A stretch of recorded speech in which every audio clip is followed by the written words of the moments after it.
বাঙালির জীবনে ৩টি অলিখিত নিয়ম আছে, যা আমরা স্বীকার করি না কিন্তু মেনে চলি। নাম্বার 1, যখন আপনি বাজার থেকে কোনো নতুন জামাকাপড় কিনবেন, তখন আপনার বাবা-মা বলবে, "এটি থাক, আলমারিতে থাক, কোথাও গেলে বা আত্মীয়স্বজনের বাড়িতে বেড়াইতে গেলে এটা পরবে না। নিজে থেকে পরার আপনারা সুযোগ পাবেন না।" আচ্ছা, নাম্বার 2, আমরা যখন বাইরে চলাফেরা করি, যখন রাস্তায় কোনো পরিচিত লোক দেখি, তখন কিন্তু না দেখার ভান করি। আর মনে, মনে ভাবি, ওই লোকও যেন আমাকে না দেখুক।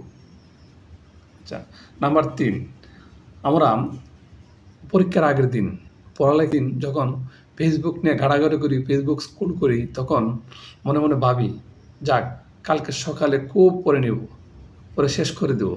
আসলে কি এটা হয়? পড়া হয় এভাবে? হয় না। আচ্ছা, এই ৩টের মধ্যে কোনটি আপনার জীবনের সাথে মিল আছে জানাবেন। আর যদি ভিডিওটি ভালো লাগে অবশ্যই শেয়ার করে বন্ধুদের মধ্যে ছড়িয়ে দিবেন।